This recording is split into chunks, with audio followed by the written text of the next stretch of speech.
ang mga kwento ng pag-ibig, kwento ng buhay at kwento ng pag-asa dito sa Barangay Love Stories. Love Stories.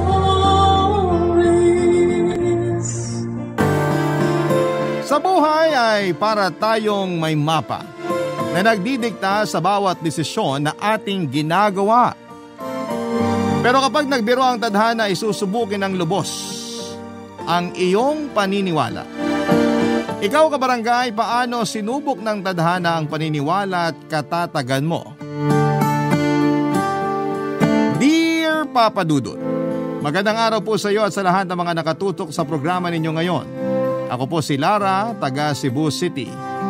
Nag-iisang anak po ako at nagtatrabaho sa Japan ang tatay ko bilang mekaniko, kaya si mama lang ang nakakasama ko noon. Mataas ang expectations niya sa akin kaya pinaghigpitan niya ako. Bawal bumarkada, bawal bumagsak sa pag-aaral. Pangarap kasi niya na maging civil engineer ako, kaya kahit na hindi naman talaga yon ang kursong gusto ko, wala akong choice kundi ang ipasa yon para sa kanya. 23 years old pa lamang ako noong magsimula ang kwento ko, Papa Dudut. College student na po ako noon sa isang state university. Kasama ko sa school na yon ang boyfriend kong si Adrian. Boyfriend ko na siya noong high school pa lamang kami at halos isang taon niya rin akong niligawan noon bago ko siya sinagot. Ulila na po siya sa mga magulang, Papa Dudut. Tanging ang kapatid na lamang niya na nasa Hong Kong ang nagbibigay sa kanya ng tulong pinansyal. Pamilyado na ang atin niya roon kaya mag-isa na lamang si Adrian dito sa Pilipinas. Pareho kaming nagsikap na makatapos ng high school at ganoon din yung goal namin sa college. Naging inspirasyon namin ang isa't isa. Magkaiba lang kami ng kurso dahil computer science ang kinuha niya, pero kahit na hindi kami magkaklase ay madalas pa rin namang kaming nagkikita sa campus. At kahit nagsimula sa murang edad yung relasyon namin ay pinatunayan naman namin na seryoso kami sa isa't isa, Papa Dudut. Yun ay kahit na kilalang bulakbol ang boyfriend ko.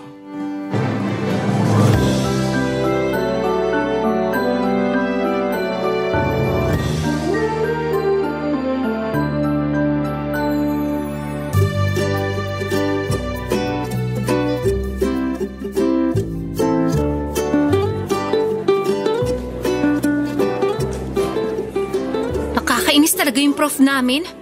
Parang namamersonal na kanina eh. Bakit? Pinahiya ka na naman ba niya sa klase? Ano pa nga ba? Lagi niyang pinamumukha na hindi ako dapat nandun sa klase niya. Hindi lang naman ikaw yung babae sa klase niyo, di ba? Baka kasi nasanay na puro lalaki lang yung nasa klase niya kaya pinag-iinitan ka. 7 kaming babae at lahat naman kami maganda ang performance sa subject niya. Kaya namin makipagsabayin sa mga lalaki, no? Hayaan mo na. Ganun talaga kapag nagkakaedad na. Mainiti na ang ulo. Malas mo lang kasi ikaw yung lagi niyang nakikita. Marunong naman ako magpasensya sa mga matatanda. Tsaka mataas yung respeto ko sa kanya. Siyempre, professor siya eh.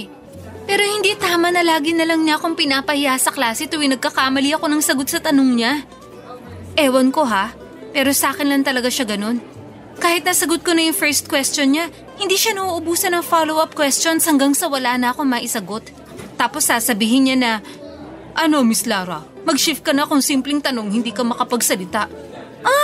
Nakakainis! Ano? Kukuha na ba ako ng manika at krayom? Ako na rin magtitirik ng kandila. Kung marunong lang talaga ako mangkulam, matagal ko nang ginawa. Baka naman kasi trip ka lang ng professor nyo kaya ikaw yung lagi niyang nakikita. Jowain mo na kaya para pasado ka sa subject niya. Nakakainis. Alam mo, isa ka pa. Naiinis na nga ako tapos gagayahin mo pa ako. Eto naman binibiro lang naman kita eh. Seryoso mo masyado? Wag na nga lang natin siyang pag-usapan. Baka maging mangkukulam pa ako sa panaginip ko mamaya. Masyado ka kasi nagpapaka-stress sa pag-aaral. Di mo ako gayahin. Medyo chill lang pero nakakapasa naman. Buti nga sana kung pwede yung ganyan sa akin eh. Alam mo naman si Mama, ayaw niya ng bababang grades. Kapag may bumaba sa grades ko this sem, babawasan niya rin yung allowance ko. Tipid na nga ako eh. Gusto mo palit tayo ng nanay? Kahit masungit nanay ko, hindi ko pa rin siya ipagpapalit sa ibang nanay, no? Nox, bait namang anak nito. Tsh, huwag kang ambulero dyan. Seryoso, isa yan sa mga nagustuhan ko sa'yo. Kaya nga sure na ako na ikaw talaga yung pakakasalan ko eh. Talaga? Alam mo, parang nai-imagine ko na yung ikakasal tayo. Tapos magkakaroon tayo ng mga anak. Magkakaroon na tayo ng mga kamukha. Ikaw, ano bang plano mo kapag naging mag-asawa na tayo? Siyempre, gusto ko na magkaroon tayo ng sariling bahay. Agad-agad. Kahit wala pa tayong mga anak, dapat meron na tayong sariling bahay. Sa bagay, hindi ko naman gugustuhin na makikitira pa tayo. Kaya kailangan natin pagplanuhan muna lahat bago tayo magpakasal. At bago ang lahat, magtapos muna tayo sa pag-aaral. Tapos maghanap ng trabaho para makaipon. Sana nga makatapos tayo pareho. Bakit? Iniisip mo ba na may isa sa atin ang hindi makakatapos? Ewan, baka ako? Sa sitwasyon ko kasi medyo alanganin talaga eh. Buti ikaw, suportado ka ng tatay mo. Pero diba, tinutulungan ka naman ng ate mo? Oo, pero pamilyado na rin siya eh. Kung gugustuhin niyang itigil na yung pagtulong sa akin, pwedeng-pwede niyang gawin kasi hindi ko naman siya magulang. Wala siyang obligasyon sa akin. Ano ka ba? Huwag mong isipin yan. Makakatapos tayo pareho, for sure yun.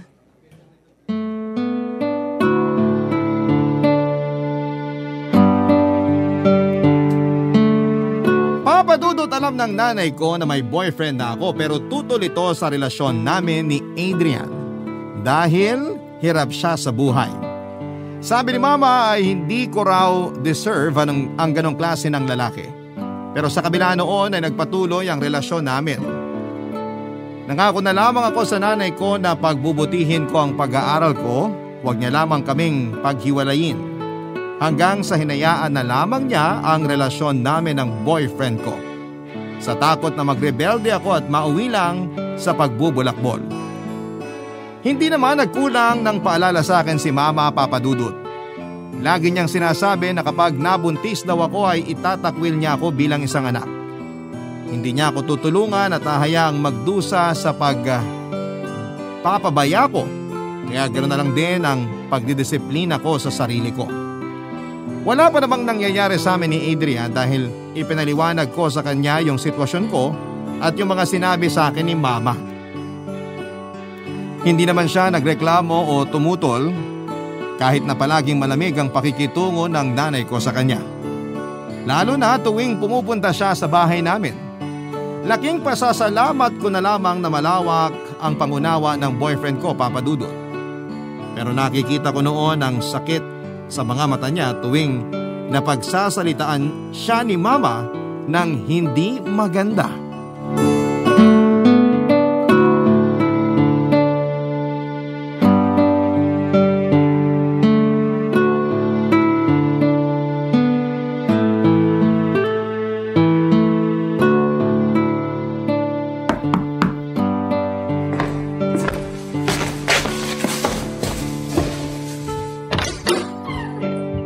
Bakit ngayon ka lang? Ginabi ka na. Ma, hanggang gabi naman po talaga yung klase ko. Tsaka hinatid naman ako ni Adrian pa uwi. Magandang gabi po, tita. Pumasok ka na dito sa loob, Lara. Pero ma, baka naman po pwedeng papasukin muna natin si Adrian para kumain. Ang sabi ko, pumasok ka na. Babe. Sige na, babe. Pumasok ka na. Okay lang ako. Napaka-arte. Ma? Tita, mauna na po ako. Kanina ka pa dapat umalis. Tsaka pwede ba ha? Layo-layuan mo na yung anak ko kasi hindi kayo bagay. Ma, sobra naman po kayo kay Adrian. Huwag ka na makialam dito. Hayaan mo na ipamukha ako dito sa boyfriend mo. Naalangan kayo sa isa't isa. Kaya ikaw lalaki, tigilan mo tong anak ko. Hindi mo ba nakikita yung sarili mo? Na hindi ka makabili ng bagong uniforme? Kahit yata plancha, wala ka eh. Tapos ang lakas pa ng loob mo na ligawan yung anak ko? Tita, alam ko po na mahirap po ako ngayon. Pero nagsisikap naman po ako para makatapos. Tsaka para po sa future namin ni Lara. Future nyo? Walang future sa'yo yung anak ko. Ma, tama na po. Babe, magpahinga ka na. Uuwi na ako. Tita, pasensya na po talaga kayo. Hindi ko kailangan ng pasensya mo. Umalis ka na. Ma, bakit naman po ganun yung itrato si Adrian? Nagmagandang loob na nga po siya na ihatid ako dito. Tapos kung ano-ano pang sinabi niyo. At anong gusto mo?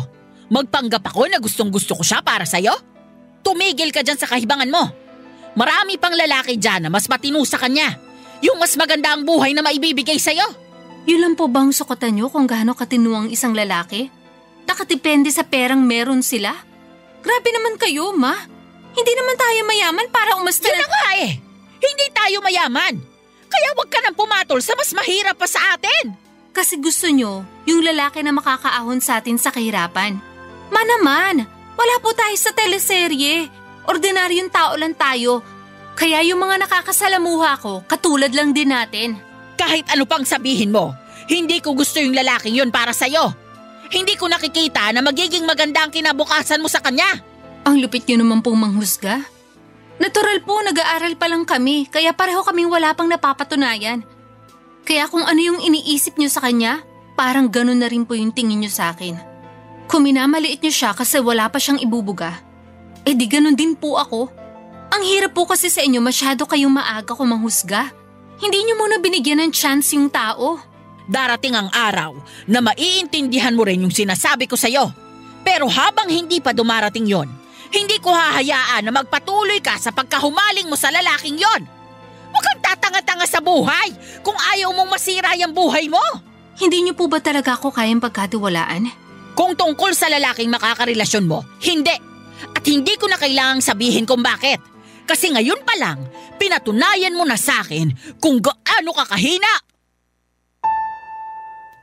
Papa Dudut, kahit ako ay nasaktan sa mga sinabi ni Mama para kay Adrian. Hindi ko akalain na aabot pa siya sa puntong kailangan niyang insultuhin ang lalaking mahal ko para lamang layuan ako. Pero ang malala pa noong araw na yon ay hindi lang si Adrian ang nakatikim ng masasakit na salita mula sa nanay ko kundi pati ako. Hindi ko na alam kung gaano katagal kaming nagtatalo noon pero sa huli pinilit pa rin ni Mama ang gusto niyang mangyari. Sa kabila ng pagtutol ni Mama sa amin ay nagpatuloy pa rin kami ni Adrian sa relasyon naming dalawa. Hindi ko na iniisip kung ano yung sasabihin ni Mama, Papa Dudut. Kay Adrian ko ibinigay ang unang karanasan ko. Ilang beses na ring may nangyari sa amin noon. Mahal ko siya at hindi ko yon pinagsisisihan, Papa Dudut. Hanggang sa madelay na ang menstruation ko. Dahil naghinala na ako na posibleng buntis ako ay sinubukan kong gumamit ng pregnancy test. 4 na beses ko pang inulit yon pero positibo talaga ang resulta. Nagpa-check up ako para makasigurado at sinamahan naman ako ni Adrian. Doon na po namin nakumpirma ang pagbubuntis ko, Papa Dudut. Magkahalong emosyon ang naramdaman naming dalawa. Masaya kami na magkakaroon na kami noon ng anak. Pero naroon din ang takot na paghihiwalayin kami kapag nalaman nyo ng mga magulang ko, Papa Dudut. Kaya naman inaya na ako ni Adrian na magtana noon. Barangay Love Stories. Barangay Love Stories. Papa Dudut, inaya ako ni Adrian na magtanan para takasan ang kahigpitan ng mga magulang ko. Pero tinanggihan ko siya.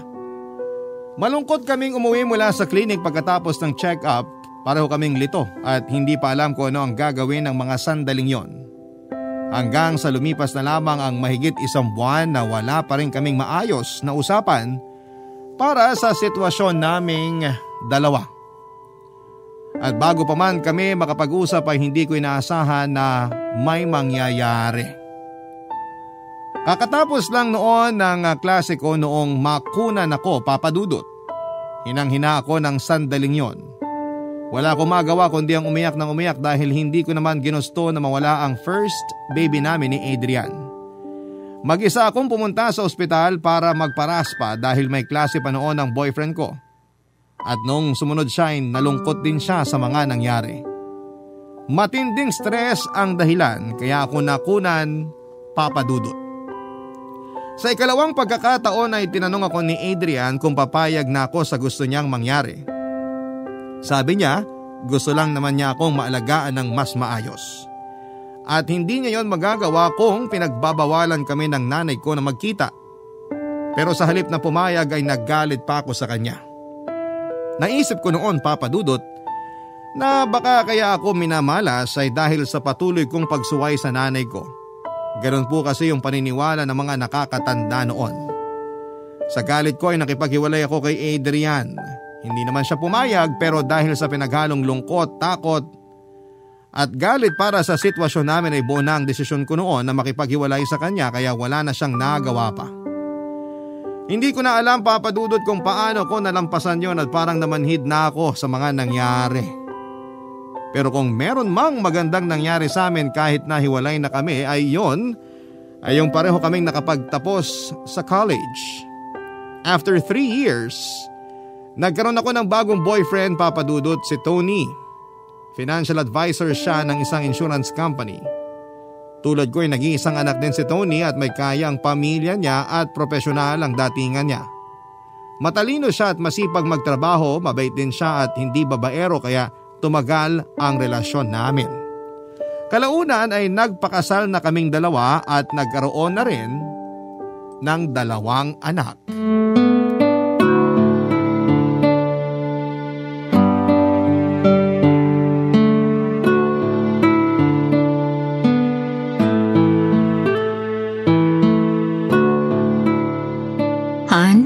Kumusta sa trabaho mo?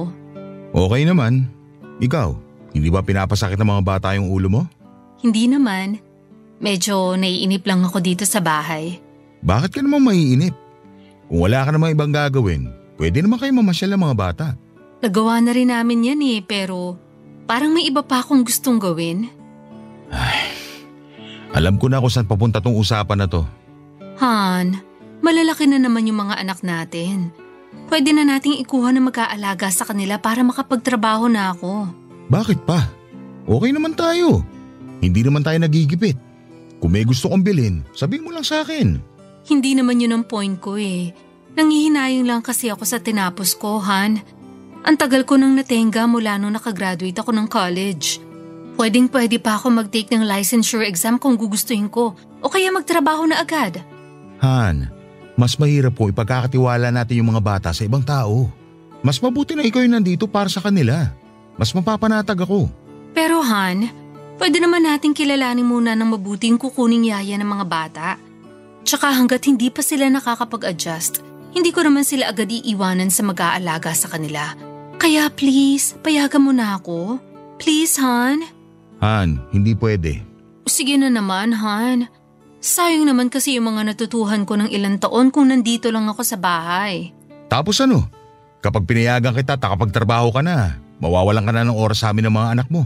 Wala ka bang tiwala sa akin? Kaya kong balansahin yung oras ko sa trabaho at sa inyo ng mga bata. Nasasabi mo lang yan ngayon kasi hindi pa nangyayari. Hindi naman yung mangyayari kung magtutulungan tayo, hindi ba? Han, please naman. Huwag na natin pagtalunan pa to. Hindi na magbabago yung isip ko. Dito ka lang sa bahay. Mas gusto ko na nakikita kagad kita tuwing uuwi ako. Pero… Wala nang pero. Ako nang bahala sa lahat. Hanggat malakas pa ako at kayang-kaya ko pa magtrabaho, hindi mo kailangan magpakapagod ng sobra. Okay? Kung kinakailangan na maghanap ako ng side hustle para sa dagdag income, gagawin ko rin. Bakit mo ba ginagawa to? Ginagawa ko to kasi mahal kita. Ayoko lang na madagdagan yung hirap mo araw-araw. Yung pag-aasikaso mo pa lang sa amin, mahirap na yun at nakakapagod na. Kaya please naman, dito ka na lang. Alam mo, kung kinakailangan na mabuntis ka ulit para hindi mo na maisip… Kung mabubuntis lang ako dahil dyan sa sinasabi mo, wag na lang. Paano kung gusto ko talaga ng isa pang anak? Well, pwede naman kasi malaki na yung 2 anak natin. Pero… Pero ano? Pakis nga. Wala na kasing pero. Asawa kita kaya ako nang bahala sa lahat.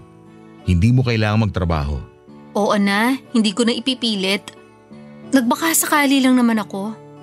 Gusto ko lang kasing patunayan sa nanay ko na may mararating din ako sa buhay. Saka na lang ulit natin pag-usapan to. Pero sa ngayon, dito ka na muna para sa amin. I love you, Han. I love you too, Han. Papa Dudut, ilang beses ko nang sinubukan na kumbinsihin si Tony para payagan na akong magtrabaho. Pero lagi naman akong nabibigo. Palagi niyang sinasabi na mas kailangan niya ako at ng mga anak namin. Siya na rin daw ang bahala sa lahat ng mga gastusin. Naiintindihan ko naman siya bilang padre de pamilya pero nanghihinayang din ako sa tinapos ko dahil hindi naging madali ang pinagdaanan ko bago ako naging degree holder. Pero mahal ko naman si Tony kaya hindi ko rin siya natitiis. Alam ko rin kung gaano niya ako kamahal at ilang beses na niyang pinatunayan kung gaano siya katapat sa akin bilang asawa. Pero minsan ay parang nararamdaman ko na may kulang pa rin sa aming dalawa, Papa Dudut. Palagi ako nag-aabang sa mga anak ko tuwing Friday kapag uwian na nila sa eskwelahan. Pagkagaling kasi roon ay ipinapasyal ko naman sila sa mall o kung saan nila gustong pumunta bago kami umuwi sa bahay. Binibigyan naman ako ni Tony ng budget para sa mga pang-shopping namin ng mga bata at panggastos sa pamamasyal. Pero sa hindi inaasahang pagkakataon ay nakita ko si Adrian sa mall kung saan kami pumunta ng araw na yon. Hindi ko na siya naiwasan dahil siya na mismo ang lumapit sa akin para makipag-usap. Inaya niya ako sa isang coffee shop at nagkwentuhan kaming sandali habang abala naman sa paglalaro ng gadget ang mga anak ko.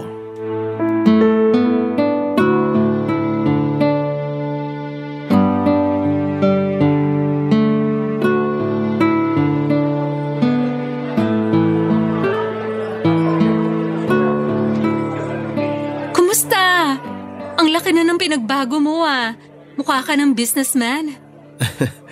Pipitsuging businessman pa lang naman. Sus, hindi biro yung magkaroon ng sariling internet cafe Actually, di rin naman naging madali yon kasi nagsimula lang ako sa pag-aayos ng mga sirang cellphone, laptop, mga ganon. Tapos barya lang yung kinikita. Kasya lang pambili ng lutong ulam sa karinderya.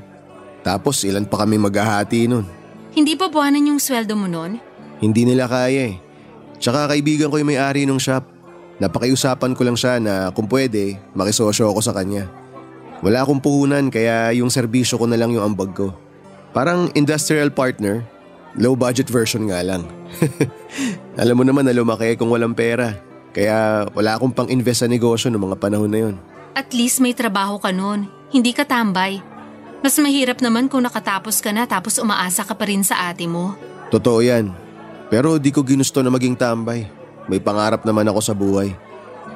Ang nangyari, nahirapan ako makahanap agad ng trabaho kasi natigil na rin yung suporta ni ate sa akin. Sabi niya, kaya ko na raw yung sarili ko. Nakapagtapos na ako Kaso, ayun nga, pagkatapos kong graduate, syempre, kinailangan ko rin ng perang panggastos sa pag-a-apply. Sa pamasahe pa lang, hirap na ako. Ilang taon din akong ganun. Hirap din pala ng pinagdaanan mo. Pero paano ka naman nagkaroon ng puhunan sa negosyo mo? Binenta ko yung isang kidney ko. Ha? Totoo? Biro lang. Ito naman, napakaseryoso. Uy, umayos ka nga. Hindi yun nakakatawa. Sorry na. Ay, nagkalakas ako ng loob na mangutang sa Bombay. May kakilala yung kaibigan ko tapos nareko niya. Malakas kasi yung internet cafe doon sa location namin kaya yun yung naisip ko na gawing negosyo. Ang galing naman. Buti ka pa. Ako kasi hindi ko pa nagagamit yung tinapos ko hanggang ngayon. Bakit naman? Ayaw akong payagan ng asawa ko na magtrabaho Ikaw, may asawa ka na ba? Hindi pa naman asawa. Nagli-live-in pa lang kami. Ganun ba? Bakit hindi pa kayo nagpapakasal? Busy pa kasi ako sa negosyo kaya hindi ko pa maasikaso yung kasal namin. Marami pa namang oras para dun Sa ngayon, negosyo na muna. Wow! Negosyante ka na talaga Baka magulat na lang ako na may sarili ka na ring mall dito sa Pilipinas Magdilang anghel ka sana. Pero matagal pa yun. Baka maputi na nga buhok ko bago pa mangyari yun. Ay, nga pala. Anong pangalan mo sa Facebook? Yung buong pangalan ko mismo. Search mo na lang. Okay. Add kita mamaya para makapagkumustahan pa tayo. Mukhang may lakad pa kayo mag-iina Oo. Ipapasyal ko sila. Madalas mo silang ipasyal? Every week. Hindi naman pwedeng araw-araw kasi madali sila magsasawa. Sa bagay. Lara, pwede ba kitang ayain ulit na lumabas? Yung kagaya lang nito. Okay lang kahit isama mo mga anak mo. Kapag may free time, pwede naman siguro. Sige asahan ko yan. Sige. Kailangan na rin naming umalis. Pasensya ka na ha, hindi ko na nainom yung kaping in-order mo para sa akin. Okay lang. Sige, alis na kami. Salamat sa oras, tsaka namiss kita. Sobra. Papa Dudut, parang may kuryenteng bumuhay sa katawan ko sa muli naming pagkikita ni Adrian. Aminin ko na na-miss ko rin siya noon pero hindi ko lang masabi sa kanya dahil baka iba agad ang isipin niya. Nagpatuloy kami sa pagpapalitan ng mga messages sa Messenger at madalas din siyang nag-react sa mga post ko sa Facebook. May mga pagkakataon na sobrang sweet na ng usapan namin. Maalalahanin naman talaga siyang tao pero pakiramdam ko ay napaka-espesyal ko sa mga simpleng paalala niya. Bagay na hindi ko nararanasan sa asawa kong si Tony. Tuwing hinahatid ko sa eskwelahan ng mga bata ay palihim kami nagkikita ni Adrian. Ginawa namin ang mga bagay na hindi namin nagagawa noong kami pang dalawa dahil sa pagiging istrikta ng nanay ko. Kumakain kami sa labas, namamasyal, nanonood ng sine at nag-iikot sa mall. Alam kong mali ang ginagawa namin noon pero sa ganoong paraan ko nararamdaman na parang bumalik yung nakaraan namin na masaya lang ang lahat. Habang magkasama kami hindi ko iniisip na may asawa ko at ganon din si Adrian. Hindi ko akalain na magiging ganon pala kasaya ang lihim naming pagkikita ni Adrian. Pero ang hindi ko inaasahan ay noong inalok niya ako na sumama na sa kanya, Papa Dudut. Barangay Love Stories. Barangay Love Stories. Papa Dudut, nabigla ako sa tanong ni Adrian. Sinubukan niya akong papayag ako na sumama na lamang sa kanya. Handa siyang iwan ang kinakasama niya kung siya ang pipiliin ko. Napaisip ako sa mga sinabi niya at may parte sa akin na gusto kong sumama sa kanya pero naisip ko rin ang kapakanan ng mga anak namin ni Tony. Pinag-isipan ko ng mabuti yung napag-usapan namin ni Adrian at sa huli na-realize ko na hindi ko pala kayang iwan ang asawa at mga anak ko. Matagal nang tapos ang relasyon namin ni Adrian at hindi na yon dapat pang madugtungan. Lalo na't pareho na kaming may kanya-kanya ng karelasyon. Kahit na hindi pa siya kasal sa kinakasama niya, hindi pa rin yon lisensya para sumama siya sa ibang babae. Naisip ko rin kasi na kung sa akin yon gagawin ay masasaktan din ako ng sobra. Pinaliwanag ko kay Adrian na iba na ang sitwasyon naming dalawa na hindi na kami mga estudyante na kadalas ay padalos-dalos ang mga desisyon. Ilang buwan na rin ang nakalipas mula nang huli kaming mag-usap, nagdesisyon na kasi ako na itigil na ang pakikipagkita kay Adrian. Pero pagkatapos noon ay nakiusap siya na magkita kami ulit para sa huling pagkakataon, Papa Dudut.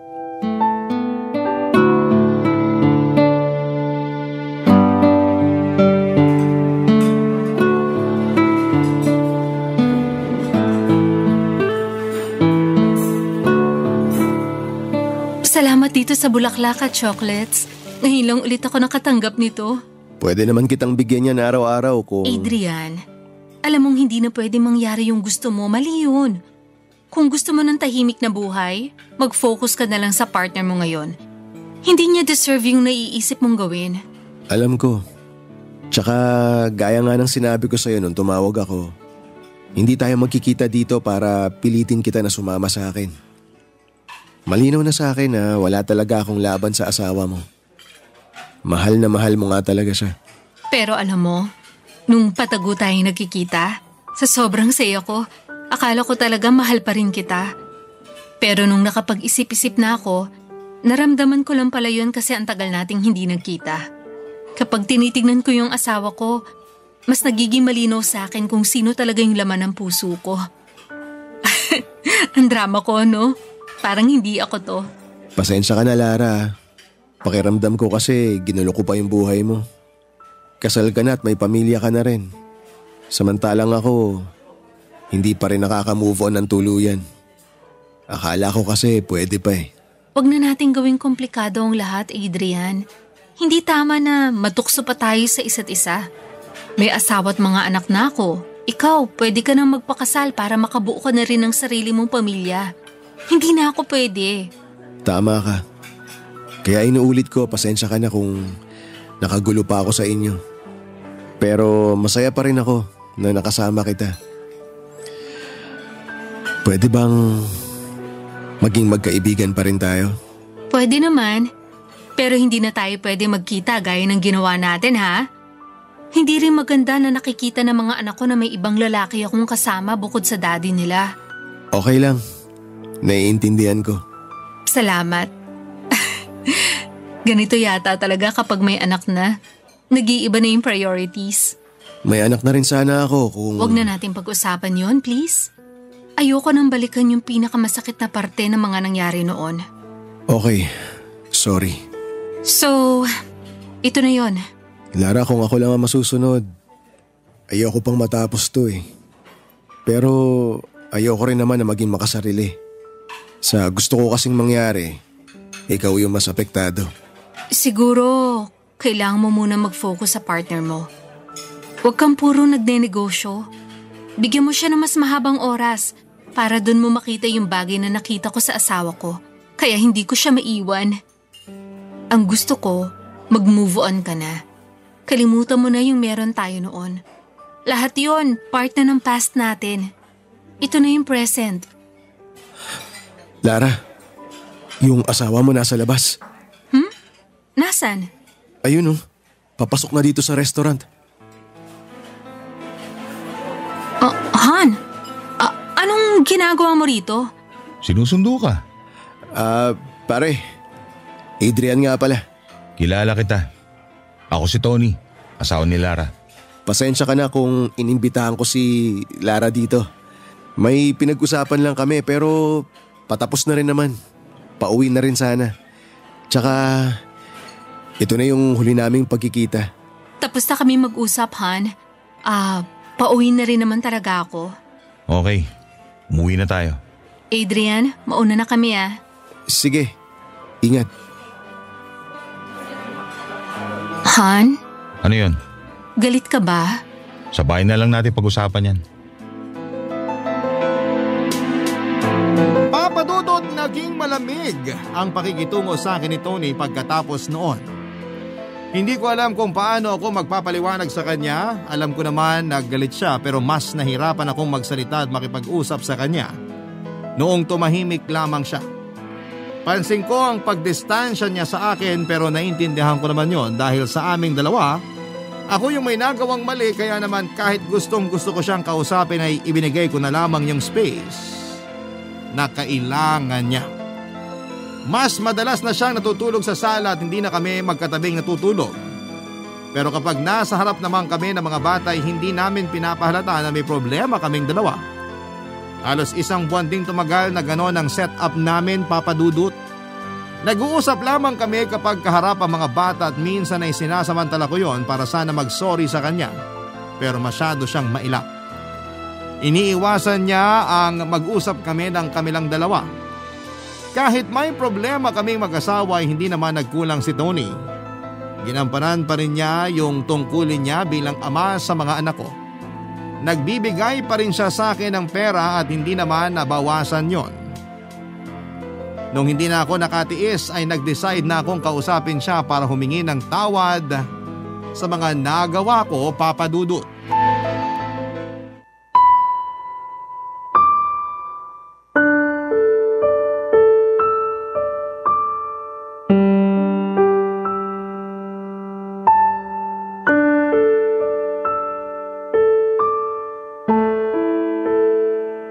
Han, pwede ba tayo mag-usap? Magpapahinga na ako. Maaga pa trabaho ko bukas. Kahit sandali lang, Han. Sige na, please. Hindi nga pwede. Magpahinga ka na rin. Doon ka na sa kwarto. Tumayo ka na dyan sa sofa. Matutulog na ako. Pero hindi ka naman komportable dito. Mas makakapagpahinga ka na maayos kung doon ka sa kwarto natin matutulog. Hindi na. Okay na ako dito. Please naman, Han. Doon ka na sa kwarto. Promise, hindi ako mangungulit sa'yo. Kung ayaw mo makipag-usap, okay lang. Hindi kita guguluhin. Basta doon ka na sa kwarto matulog. Ilang linggo ka na kasi nagtitiis dito eh. Kung may sasabihin ka, sabihin mo na lang. Hindi yung nagpapanggap ka pa na concerned ka sa akin. Hindi naman ako nagpapanggap eh. Sorry na, Han. Kung gusto mong pag-usapan natin yung nangyari, simulan mo doon sa pagdedate yun ng Adrian na yun. Yung nakita mo sa restaurant, kaya lang kami nagkita ni Adrian doon para magkaroon ng closure. Closure? Matagal na kayong tapos, di ba? Huwag mo sabihin habang kasal ka na sa akin, nagkikita pa rin kayong dalawa. Yun na talaga yung huling beses na nagkita kami. Pero nagkita pa rin kayo na hindi ko alam. Oo, ginawa namin yun. Aaminin ko na miss ko siya. Masaya ako nung nakita ko siya ulit. Kaya pumayag ako nung niyaya niya akong lumabas. Namasyal kami. Bukod sa pamamasyal nyo, may iba pa bang nangyari? Hinalikan ka ba niya? May nangyari ba? Wala nangyaring ganun. Lumabas lang talaga kami para manood ng sine at kumain sa labas. Hindi kasi namin yun nagawa dati. Nung kayo pa? Oo, nung kami pa. Kaya gusto kong humingi ng tawad sa'yo. Maling-mali na ginawa ko yon. Gusto mo pa rin ba siya makasama? Kasi kung oo, wala naman akong magagawa. Hindi naman kita pwedeng pilitin na mahalin ako kung siya pa rin yung nandiyan sa puso mo. Sinabi mo noon sa akin na siya yung first love mo, kaya mahirap. Wala akong laban pag nagkataon. Han, hindi. Hindi yun ganun. Na-excite lang ako nung nakita ko siya ulit. At sa totoo lang, tinanong niya ako kung gusto kong sumama na lang sa kanya. Pinapili niya ako. At siya yung gusto mong piliin pero hindi mo magawa kasi may mga anak na tayo. Hindi. Ikaw yung pinili ko, Han. Hindi siya. Sinabi ko na mahal kita at hindi kita kayang ipagpalit sa iba. Kahit na sa kanya pa. Kung mahal mo ako, bakit nakipagkita ka pa sa kanya ng patago? Isa lang ang ibig sabihin nun, Lara. Hindi mo pa ako ganun kamahal para maging tapat ka sa akin. Hindi mo pa ako ganun kamahal para hindi ka matukso sa iba. Alam ko na may mga pagkukulang ako sa'yo. Iniisip ko nga na baka nasasakal ka na sa akin kasi hindi kita pinapayagang magtrabaho. Kaya hindi ko rin magawang magalit sa'yo ng sobra. Pero masakit para sa akin yung ginawa mo. Parang sasabog yung ulo ko kapag naiisip ko kung anong ginagawa nyo noong nagkikita kayo nang hindi ko alam. I'm sorry, Han. Sorry kung ganun yung naramdaman mo sa ginawa ko. Pero maniwala ka man sa akin o hindi, walang nangyari sa amin ni Adrian. Aaminin ko, may time na gusto niya akong halikan. Pero umiiwas ako sa kanya kasi naiisip kita. Kaya kahit may pagkakataon na akong tanggapin ang alok niya na sumama sa kanya, pinili pa rin kita. Hindi dahil ako, konsensya lang ako. Mahal na mahal kasi kita talaga, Tony. Yung sinasabi mo, yung pagkukulang mo sa akin, wala naman talagang ganun eh. Hindi lang tayo nagkaintindihan. Kaya huwag mong isipin na kulang ka pa. Kasi kung tutuusin, ako yung may pagkukulang sa ating dalawa. Papadudot na pagtanto ko na wala naman pala talagang kulang sa amin ni Tony. Napakabuti niyang asawa at ama sa mga anak ko kaya wala na akong mahiling pa. Ako yung natuksong sumama sa iba at nagkaayos din kami noong gabing yon. Nagkapatawaran at mas nagkaintindihan. Tinanong ako ni Tony kung gusto ko pa rin magtrabaho dahil payag na raw siya pero ako naman yung tumanggi sa pagkakataong yon. Doon ko kasi na-realize na mas gusto kong matutukan ang pag-aalaga sa mga bata at ang pag-aasikaso sa kanya. Pagkatapos ng lahat ay parang naging bagong kasal muli kami. Mas naging sweet sa akin si Tony at mas lalo niyang pinaramdam na hindi ako nagkamali sa naging desisyon ko. Binigyan niya ako ng pagkakataon na makapagsimula ng isang maliit na negosyo para may pagkaabalahan ako kaysa maging empleyado sa ibang kumpanya. Sa ganong paraan kasi ay mas namamanage ko ang oras ko. Sa ngayon naman ay friends pa rin po kami ni Adrian sa Facebook. Nangungumusta pa rin siya paminsan-minsan pero wala nang ibig sabihin yon. Kaibigan na lang ang turing ko sa kanya. Netong nakaraan nga lang po ay in-invite niya kami sa kasal nila ng kinakasama niya na magti 3 months na palang buntis. Tungkol naman po sa nanay ko ay masaya na rin siya para sa akin kahit na hindi ko nagamit ang pinag-aralan ko. Masaya din siya para kay Adrian at hindi man sila nagkausap muli ay ipinarating ko naman kay Adrian na humihingi ng pasensya sa kanyang nanay ko para sa mga nasabi nito noon. Hanggang dito na lamang po ang kwento ko, Papa Dudut.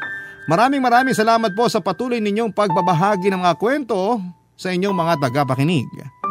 Salamat din po sa bumubuo ng Barangay LS para sa mga magagandang kwento na nagbibigay ng inspirasyon sa amin. Pagpalain kayo and more power po sa inyong istasyon. Ang inyong forever kapuso at kabarangay, Lara. Nagustuhan ng iyong napakinggan? Ituloy yan via live stream sa www.gmanetwork.com/radio. Barangay LS 97.1 Forever.